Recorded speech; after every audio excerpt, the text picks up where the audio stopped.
Hey, welcome to the DPV podcast. Episode 25. Yeah, we're killing it. We're killing it. I got to say it this time. You did. Yeah, trucking right along. Yeah, a quarter of the way to 100.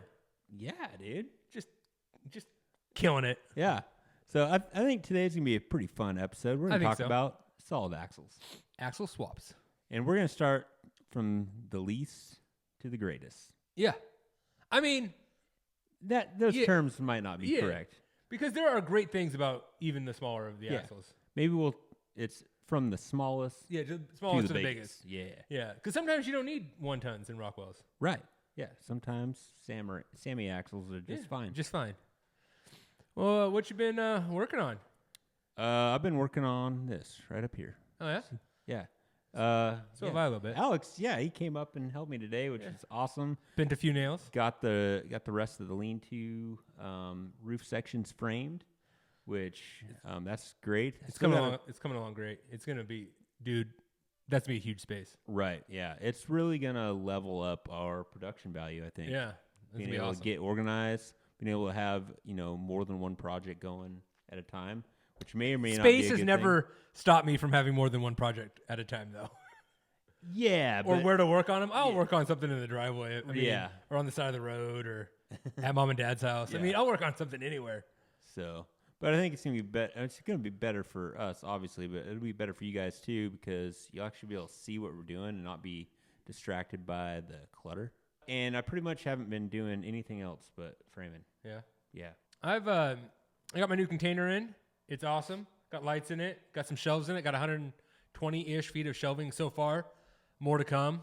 Put some boom booms in Mama's rig. That was kind of nice. Yeah. New kicker speakers in the Highlander. And helped a buddy with some steering on his Dodge 1-ton.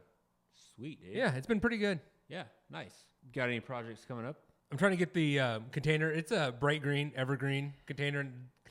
Really stands out on the property. Yeah. So I'm trying to get it painted so it kind of blends into the shop a little bit. So hopefully coming up, I'm going to get some more shelving done and then just transferring stuff out of the shop to get me some more space in there. Threw up a couple LEDs in the shop. The lighting difference is going to be awesome. That's bright white. Heck yeah. It's going to be nice. And they were like $65 for a 10-pack. So for $6.50 a light, I can throw up extra lights and just really brighten the place up. Yeah, that'd be good. It'd be really nice to have some good lights around your bench area. Yeah. It's always kind of been a problem. Yeah. So, right on, dude. All right. You want to get into the axles? The axles, the axle talks? Yeah. So, the smallest that we're going to deal with today, Samurai axles. And they definitely have their place. Oh, absolutely. I mean, under a Samurai. Under a Samurai. I've also seen some kids buggies being built. Yeah. You know what I'm talking about? Those rock crawler buggies for children. Oh, for sure. And they throw those Samurai axles in it. And that's pretty. Actually, I saw a build recently where the guy took a Honda 1.3 and mounted it sideways, and the transmission, so the axle shafts, became the drive lines. Yeah. And so then. I've seen that build. That's pretty sweet. It's pretty wild. It's really cool. Every time I see a set of Sammy axles on Marketplace, I save it, and then the next day they're gone. They're gone. So they're definitely a hot commodity. Yeah, one of these times I'm going to pick up a set. Yeah. For the purpose of building a little buggy or something. Yeah. I think those would look good under a golf cart. Yeah. Yeah. I like it. Yeah. They're good if under the appropriate size vehicle, like a Samurai. They're good for 33-inch tires. They've got some okay gear options. I think they get up to 513s in that tiny little axle, which is crazy. Yeah, I don't think you'd have a lot of teeth engagement. Right. Yeah. But they're what they're good for is something small and light like a Samurai or a little buggy. They're narrow. I mean, you'd be basically building a solid axle side by side. Yeah, which is pretty cool. Yeah, I think those ring gears on those under 7 inches. Yeah, so they are. There's not a lot. Once you get that deep of gears, your engagement's got to be half a tooth at a time. Yeah, it's not much. Yeah. So I think the next axle we got on the list is the Dana 35. Yeah, you have a little bit of experience with this guy. Yeah, I've had a couple of them because of the Grand Cherokees. I wheeled on one for a while and never broke it, but I never had bigger than 33s on it. No. And it wasn't ever locked. Yeah. I think as soon as you lock it, you're going to have problems, especially in the stock formation. Yeah. But even with some bigger rubber. Right. They do have, it's called the Super 35 kit, which takes your axle shafts from like a 1.1 to a 1.3 inch diameter, which that's a significant increase in strength. And, I think it brings it from a 27 spline to a 30 spline. They make a full float kit, but at the end of the day, what they call it is polishing a turd. Yep. Just not enough meat there to really abuse it off-road. Right. So even if you're not planning on ever going over 35 or 33s, I would, if you have a vehicle that came with a Dana 35, just swap in an 8.8. Yeah. Like it's the same bolt pattern. And we did that one on yours, and it didn't take that long. No. It was a pretty quick little. Right. And it's not like when I started where there was no kits for it. Oh, Now there's multiple companies making like the control arm kits that have all your brackets necessary. They tell you exactly where to weld them. And those 8.8s came under those Explorers, and they only made a few of those. So. Yeah, a few million Explorers. Yeah. What's next on the list? I think it's 44. 44? Yeah. The 44s, I think, like started really is like, if you're going to do an axle swap to build, that's where I would start. Right, yeah. Like if you're going to swap this into something, I wouldn't go smaller than a 44. They are a very versatile axle. They came under a lot of things. I mean, I think every manufacturer's used them. Chevy, Dodge, Ford, International used them. Yeah. Didn't Isuzu have a 44? They had, a 44 rear. A 44 rear, yeah. Yep. So, I mean, every company has used the 44, and you can beef them up pretty good. Yeah. I mean, I've got a 44 on the front of the Big Chief, and I just did the Rubicon last summer with 0 issues on 37s. Yeah. Now, it highly depends on your driving style. Yeah. I've had a 44 in my Bronco, and that had a big block in it. And with all that weight on the front, although I did break a lot of axle shafts, once I switched over to those chromoly like race axle shafts or whatever they call it, the performance axle shafts, I broke them a lot less. I think I only ever broke one chromoly like extreme duty axle shaft. But yeah, you put a lot of weight on the front of those, and I had it on 36s, and I drive with a real heavy foot. Yeah. You're going to snap axle shafts. Now they do make RCVs for a Dana 44. Yes. And so if you're running like a Rubicon 44, if you're a Rubicon person and you want to beef up the axles that are under your Jeep, RCVs are an option. They're expensive. I mean, I think I priced it out for my axle, and it's going to be like $1,600. Oh, dang. To swap in RCVs. But that shafts and everything, though, right? Yeah. Yeah. But if you think about it, it costs like $1,200 to $1,500 just to buy a Dana 60, and then it still needs re-geared. It still needs lockers, and you have time of all your fab. Yeah, and you still have junkyard shafts and U-joints and all that stuff. So before just to acquire the Dana 60, you could upgrade your 44 to be pretty dang beefy. Yeah. I've seen people run 40s on fully decked out 44. I think the 44 is a great axle to swap into like a mid-size rig. Yeah, something lighter. Yeah. If you're running a full-size rig like you are. Yeah, 44 is a little light. Yeah. We kind of skipped over Dana 30. It's not on the list, but Dana 30 came in the front of a lot of Jeeps. And pretty light. Yeah, but the thing's crazy strong for as small as it is. Yeah. Like I've seen some people abuse a Dana 30, and technically they have the same size axle shafts and U-joints as a 44. Oh, really? Yeah, they just have a smaller pumpkin. Oh, really? Yeah, kind of interesting. Yeah. So if you trust them and upgrade the shafts, like you could run 35s on it pretty confidently, I think. That's sweet. And the Jeep Cherokees had a high pinion 30, so that's a good one to swap in if you got a Grand Cherokee or something and you want to upgrade your 30 for another 30, you can get a high pinion. And then the WJ Grand Cherokees have a bigger brake setup and stronger knuckles and stuff. Oh, nice. So to continue that conversation on the 30s and the 44s, one huge advantage of using a 30 or a 44 is the ground clearance. Yeah. So you get that big old Dana 60 pumpkin hanging there. Yeah, it's a lot of weight down below, or a lot of hang down below. Yeah, you build up that 44 and run 37s. It's like having a 60 on 40s. Yeah, and the price difference in rubber is substantial. Yeah. What do we got next?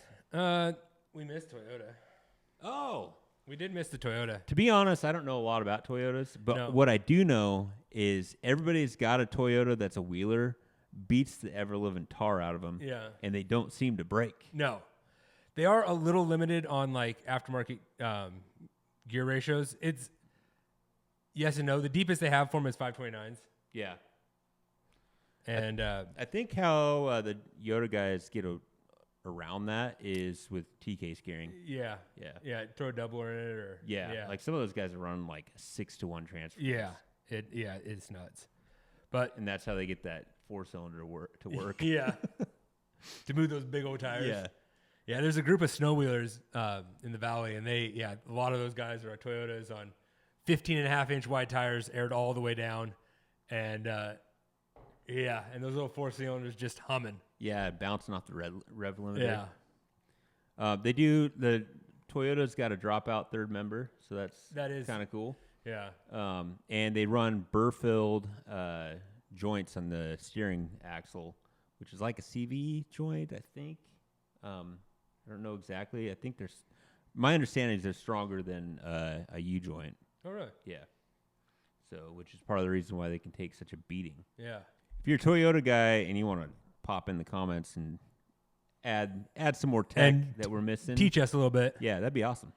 Being a full-size individual, I don't wheel a lot in compact things just because I don't fit in a straight axle Toyota pickup. I don't fit in it very well, and it's so I don't spend a lot of time.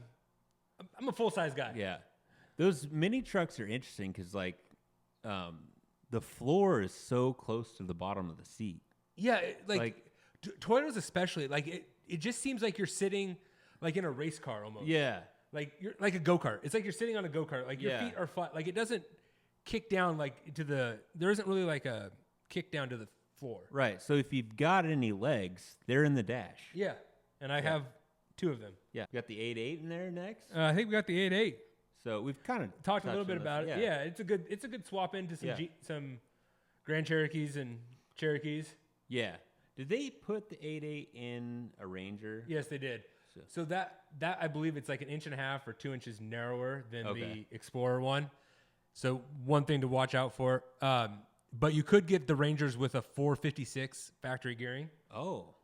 And so those are very hard to find. Yeah. But 411s are fairly common to find. Yeah, and you can get them with a limited slip and discs. Yeah. The 96 and newer Explorers had disc brakes. Yeah. It's kind of nice to get a brake upgrade when you're getting an axle upgrade. Yep. Yeah.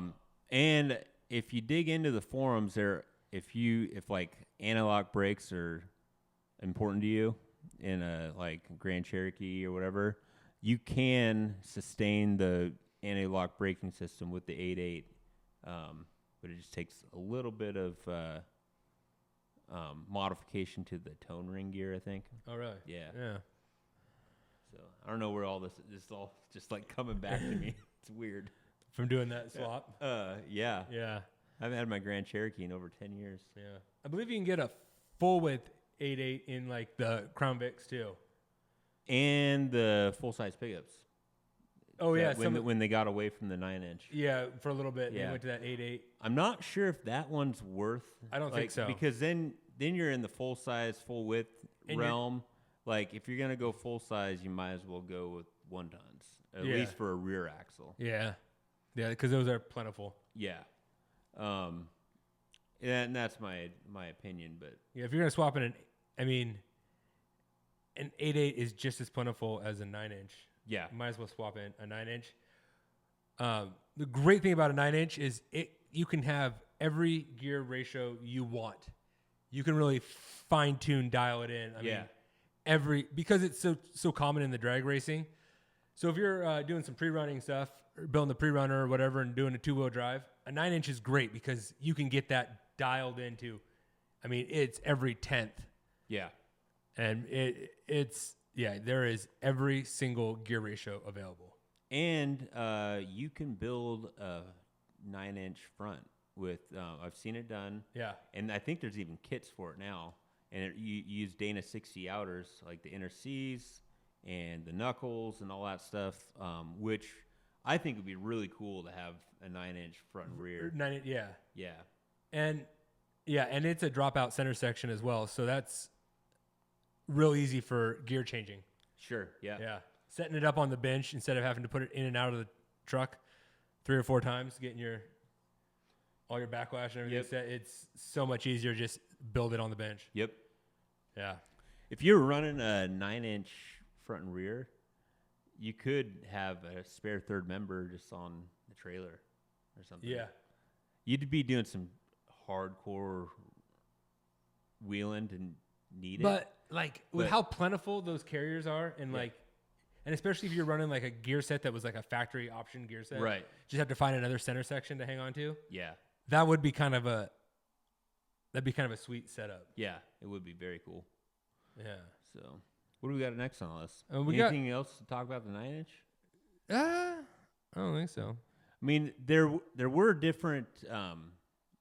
There were definitely different ones. Like you can get a 9-inch in a car, which a 9-inch out of like a Thunderbird or something, I think would have the small forward bolt pattern. So if you wanted to do a 9-inch rear and still have your like Dana 30 front on a Cherokee or something, that would be an option. A lot of those mid-size like Thunderbirds and like the Lincoln Capris and stuff, they had the 28 spline axle. So okay. So, but if you could get, I mean, I think you can you just switch out the carrier and then you can put in 31 spline axles. Oh, okay.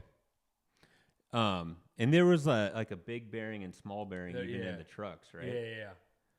So you definitely want to do your research on which one you're getting. Yeah. So you make sure you get the best one that you can, or don't pay premium price for one that shouldn't be premium price. Yeah, absolutely. Like someone's just saying, "Hey, I got a 9-inch." Yeah. Oh, yeah. I know what I got. Yeah. Are there differences in housings? Yes, that's what I'm saying. Like not the third member itself, but the actual housing. I know that that's another cool thing about the 9-inch. Though is there's lots of different companies that make the housing itself. Yeah. Too. So if you wanted like a really strong housing, like doesn't the trophy truck have a 9-inch rear? Kind of. It's no. Is it bigger than? It's like a 10-inch ring. It has like a bigger gear. Yeah. Yeah, the Ford 9-inch nodular. It is, the case itself is like the drop-in case is a stronger case. Oh, okay. Very prevalent in drag racing. Next on our list, a couple GMs. Little 10 and 12 bolts. All right, yeah. So the 10 bolts, from what I understand, is you can run up to like 35s on them if with the 30 spline. With the 30 spline. Because I think they came in 28 and 30. Yeah. So you'd want the bigger spline count. And there's actually different ring gear sizes. I believe there's an 8.2 and an 8.5. So you want to try to get that bigger ring gear size if you're planning on sticking with the 10 bolt. But let's say you buy a half-ton square body. It's likely going to have 10 bolt front and rear. You can get away with them for a while. Yeah. But there are some cons, like the press-in axle tubes. Right, yeah. Instead of those being welded or, yeah. Yeah, and But- there's several different axles that have that issue. Yeah. But That's yeah. easy fix with the Yeah. welder. Yeah, you got to weld those tubes up, probably put a truss on it. But honestly, I think you could fit 35s on a square body with like a 2-inch lift. Yeah. So 35s on a square body is not very big. No. It'd be great for like little forest road Yeah. weekend warrior type rig. Yeah. No. But it's not uncommon to see 38s or 40s on a full size. And then you're Snap City. Yeah. You want to be up in the 12 and 14 range by then. So that GM 12 bolt though, that's a pretty stout little axle. I don't have any experience with the 12 bolt in like the off-road truck scene, but I've got a 12 bolt in the Impala, and they're very sought after. They're pretty stout as far as like a drag racing axle. Yeah, for a card. Yeah. You can put some power to them. Speaking of the 10 bolt though, you remember Vice Grip when he built Independence? Oh yeah, he had a 10 bolt, and he has a 454 big block supercharged, and he put that through a 10 bolt. Yeah, he talked about it all the time, like, I don't know when this thing's gonna grenade. It will. It'll be. Yeah. But the fact that he could put a supercharged big block and do burnouts through his 10 bolt, and like not just do a burnout, like burnout competition burnouts. Like, yeah, like repeatedly blow the tires. Yeah, blow the tires up, burnout. 3 minutes, just abuse it. Yeah, and that never did fail on that one. Right. So that being said, if you've got a 10 bolt, like, it doesn't need to be the first thing that you swap out. Just swap it out when it breaks. Yeah. Did we talk about the 12 bolt? A little bit. Yeah. Yeah. I've got one in my car. They're in the trucks. I think you want to switch out. Aren't they factory C-clip? They are. Yeah. And there is a kit for like making those into a bolt-in axles. Yeah. And they're, yeah. What I read on the 10 bolt is kind of the same thing. There's C-clip axles that their C-clip eliminator, you tend to end up with seal leaks on the axle. Oh, really? Side. Yeah. I don't know. What's your guys' experience with that? Yeah. I think 10 bolts and the 12 bolts, if you're in the wheeling arena, I'd run them till they break, but I wouldn't re-gear one. No. I'd be swapping something else. All right, moving up to 1 tons. Yeah, 1 tons. Here's your guy right here, the HO72. HO72. Yeah. So this, I think, is kind of the forgotten 1-ton axle. And it was, I think it started in like 1949. Yeah. And went all the way to 71 in the Chevy trucks. It's a bolt-in carrier too, right? Yeah, it's got a dropout third member. Yeah. It's got a pinion load bolt, which will help with pinion deflection. Okay. Which that's kind of unique and makes it uniquely strong. It will accept 14 bolt axle shafts if you change out the spider gears or do a mini spool like I did. Yeah. So the factory shafts in those are really strong, but they're not easy to find. Yeah. And so you kind of risking running those on the trail. I mean, you don't hear people breaking 14 bolt or Eaton axles very often, but if you did, it'd kind of suck. With it being the rear axle though, you would only need to carry 1 axle shaft. I think so. Right? Because aren't they same? Isn't it center? Yeah, the pinion is not, but I think the carrier should be. Yeah. Yeah. And they're pretty plentiful. I mean, we picked one up this last week for $125. Yeah. They're not super plentiful, but maybe they're not super desired, and so when they do come for sale, they don't demand a premium because people don't know what they are. Yeah, they don't know that they're. A couple more cool things about them though. A 14 bolt disc brake kit bolts on. Yeah. And compared to the 14 bolt, you've got like I think almost 2 inches more ground clearance. Oh, that's cool. Yeah. That's actually it doesn't have that significant. big old cast iron housing hanging down. Yeah. So If you see an Eaton HO72 or you're cruising through Marketplace and it just says old 1-ton axle, they don't know what it is. Yeah. You might want to pick it up. Yeah, because I mean, it can't. Yeah, from 46 to 72. Yeah. They made a few of them. Downsides are you can't buy ring and pinions for them unless you find like new old stock on eBay. Yeah, like, nobody's making them. Nobody makes them.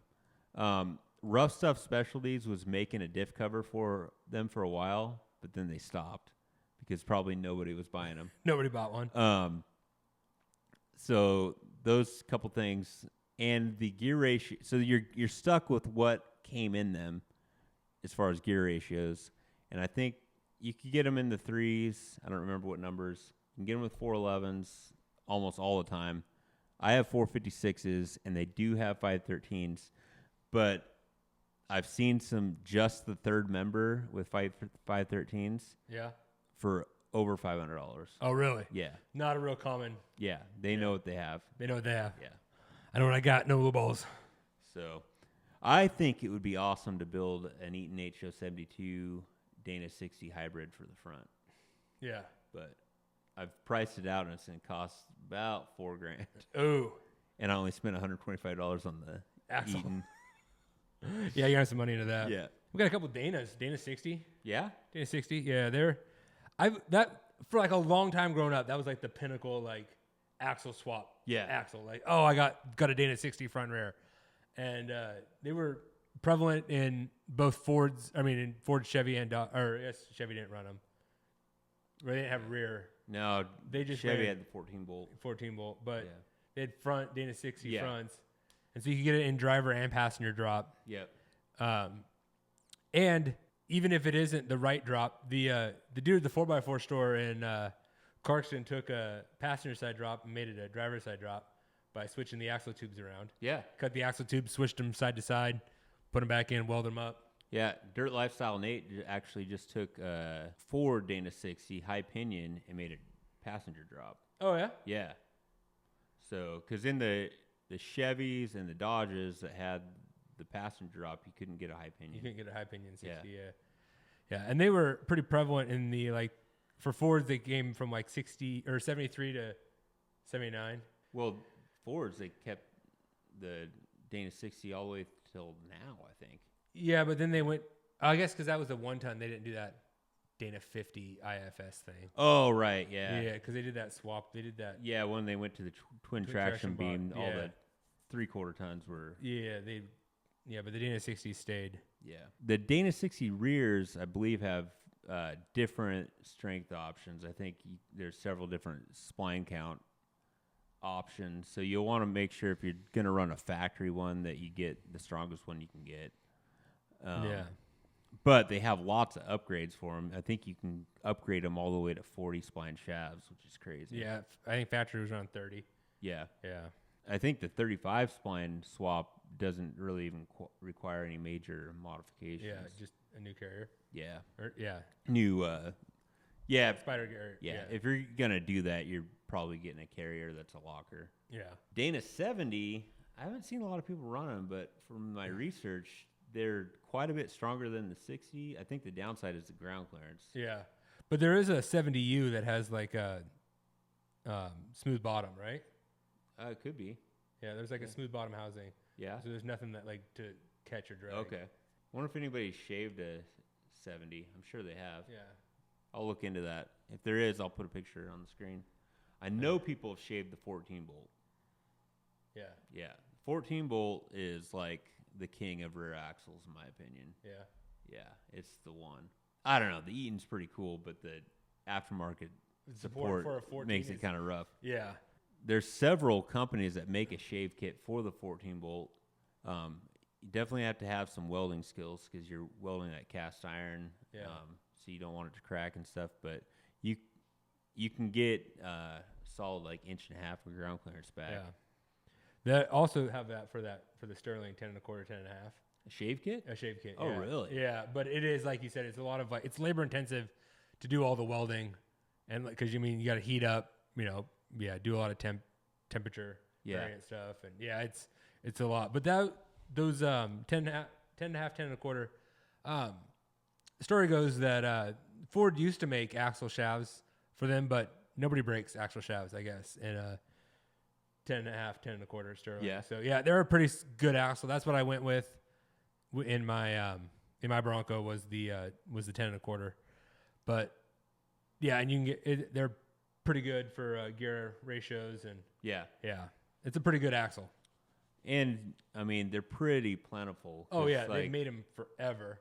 I mean, all the way from like the bullnose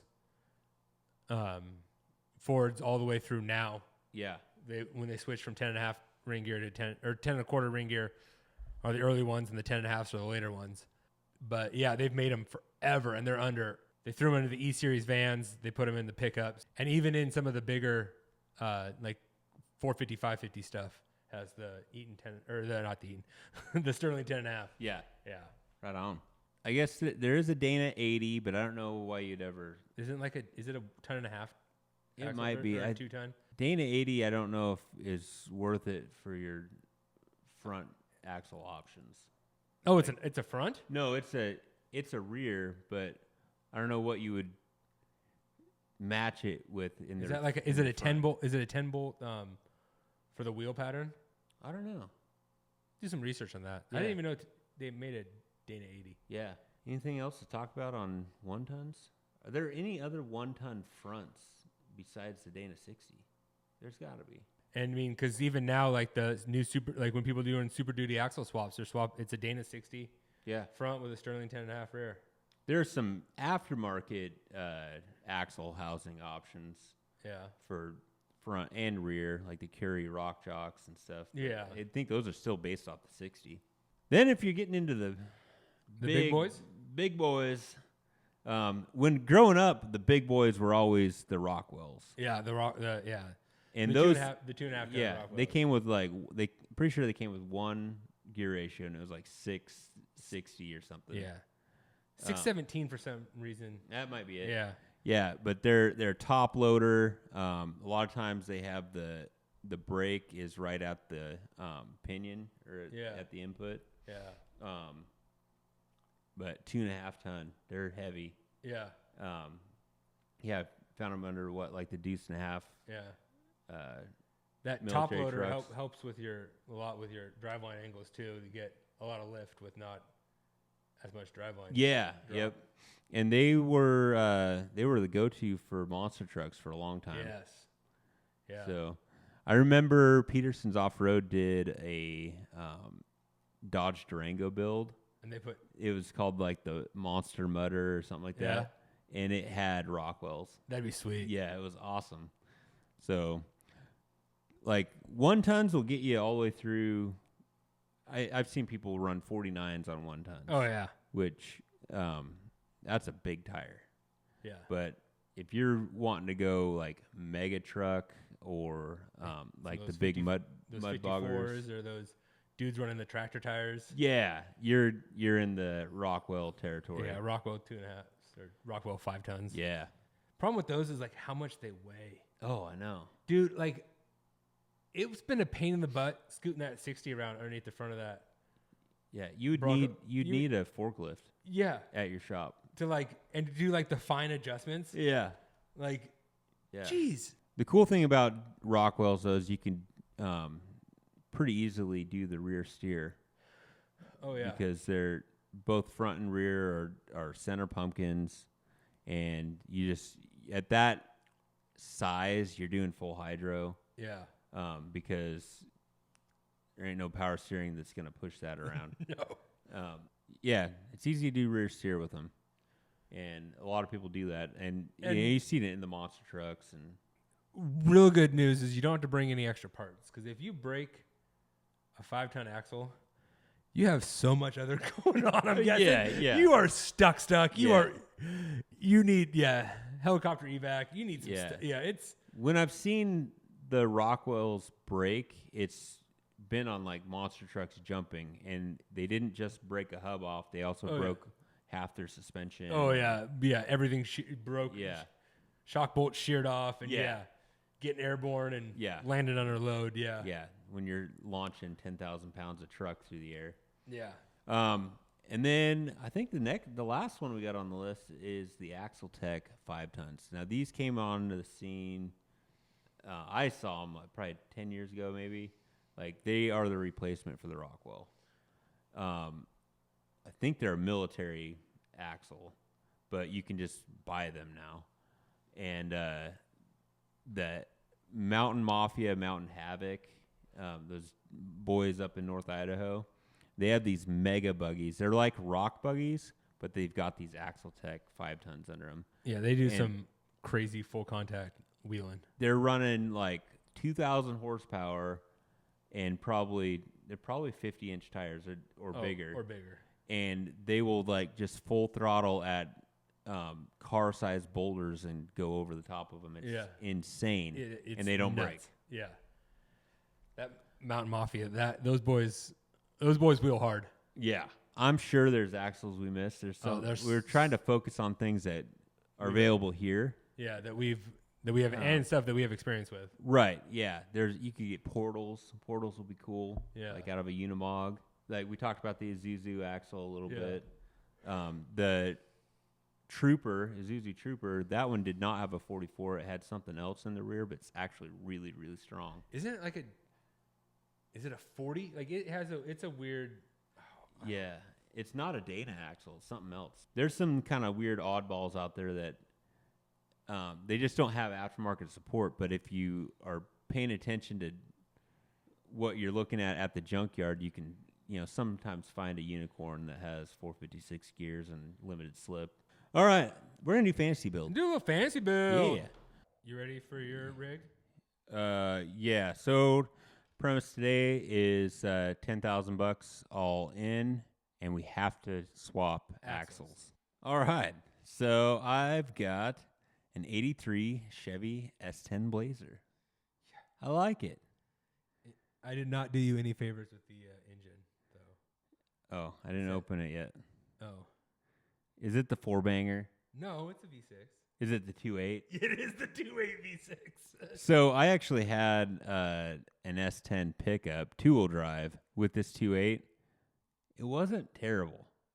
Like, for a wheeling rig, it's probably going to suck. Terrible. It would be terrible for a wheeling rig. I used it for, like, little carpenter jobs and stuff. It had a ladder rack. And the crazy thing got, like, 28 miles a gallon. But as soon as you start swapping axles and lifting and all that stuff, it ain't gonna get. Yeah, it's gonna nose down. Yeah. Well, let's see here. Good news is it's $1,200 and it runs. So you're. Yeah. All right. This is what I'm gonna do. Is it 4-wheel drive even? This is what I think I want to do though. I don't even care if it's 4-wheel drive. I'm gonna convert it to 2-wheel drive. All right. Yeah. It's gonna be a pre-runner. And nope, I'm gonna slam it. Oh. And just because you're doing an axle swap doesn't mean you have to make it a 4x4 axle. I like it. No, I'm gonna do a narrowed 9-inch. Okay.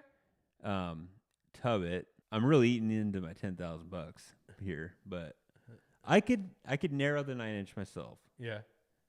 I'd have to buy custom shafts, but actually there are so many companies out there that sell all different shaft lengths of 9-inch for 9-inch. Also, the route to go the cheap way on that. Yeah. If you're looking for a narrowed 9-inch and like a real narrowed 9-inch, a Taylor Dunn, it is an industrial golf cart is what it is. Okay. We run them around the mill a lot. They have a 9-inch in them. Really? And they're like this wide. Yeah. And the good news about that is they come with like 640 axle gear ratio in them.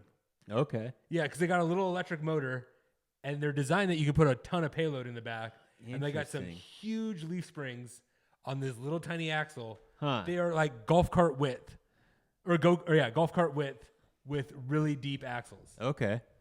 Yeah, that would be awesome. And then most of my money is going to be in my rear tires. Oh, yeah.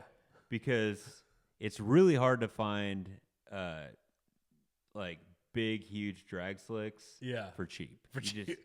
So I might have like $2,000 in rear tires, but I'll do a junkyard LS, the biggest LS I can find, hopefully a 6.2. Yeah. A little bit of laughing gas on it. Little laughing gas. Yeah, I like that. Yeah. And and completely strip it down, like pull all of the interior out, make it as light as possible. Just some aluminum back there with like an X cage behind the driver's seat. Being a 2-door, like being so short and stuff, like you don't have a lot of weight there. Right. I think it'd look good with those like Krager Dragstar wheels. Oh yeah. Yeah. Nice. I dig it. So, I've always wanted to make a fast S10. Oh yeah. Yeah. Oh, that'd be cool. What do I got? I feel like we actually went very similar. Did I get it without opening it up? Did I get a 2-door Explorer? No. Oh yes. A Dodge Raider. Oh yes. Built my Mitsubishi. Daily driver. Okay. It is a little baby SUV. So this is a little 2-door, small miniature SUV. I mean, kind of the same shape, kind of like a Isuzu Trooper shaped, very boxy. $3,000. So I got $7,000 to work with. For $1,200, I know where there is a Dana 44 9-inch front and rear. So there's $1,200 for my axles. Okay. And leaf in the rear and radius arm in the front. Okay. 33s-ish, I think would be huge on this thing. Yeah. Even 35s. I think 35s would be good with the 9-inch. Yeah. Get a little bit more Clearance. Probably going to need deeper gears in the old transfer case. Is it a 4-cylinder? No. Probably. No one knows. Yeah, I mean, it's a Mitsubishi. I don't know what they made. I don't know what motor it would be. Yeah. And I love that this picture has like the dude's dogs in the back seat. like in there. Yeah. And then this is like a great like kids wheeler. Yeah. Like as previously stated, I don't fit in compacts as well. Yeah. But my boy would love this. Yeah. Yeah. That'd be awesome. Locker in the rear, leave the front open. Yeah. And maybe not have it be able just have it be able to just crawl. Yeah. Deeper gears and just that would be a fun little build. I like that. Yeah. Yeah. Throw a little hoop in the rear for a little safety. Sure. For the kid. And then I think you still got little room in your budget too. I mean, you're gonna have tires. Yeah, I would throw if I was building this for like the kid, I would put 2 race seats in it. Yeah. Probably remove the back seat, put in like a little toolbox or be able to put a full size spare in there. Sure. Yeah. And these are cool little rigs. Yeah. I think the Raiders, the like Isuzu Amigos, Mitsubishi Montero, is that one? Yeah. Like all these like little short 2-door. The Trooper? Yeah, the Trooper. Trooper's kind of bigger. It's a little bit bigger. I think they're underutilized wheeling platforms. Yeah. So we just were at the gas station and saw Bronco 2. I think that would be awesome. Yeah. Bronco 2 being awesome. Yeah. I think Bronco 2 on like Rubicon axles would be perfect. Oh, yeah. Yeah. Oh, one thing that I'd love to do an axle swap on sometime is putting a Dana 60 in a car. Yeah. Like as a 2-wheel drive car. Though. Dodge did it. Yeah. A little bit in the 60s. Yeah. But I just think it'd be cool to have something with enough power that was warranted. Yes. Yeah. Yeah. I don't know. I got nothing else. I got nothing else. Yeah. Wheel it, wreck it, wrench it, repeat. Wheel it, wreck it, wrench it, repeat. Until next time. All right. See ya. See ya.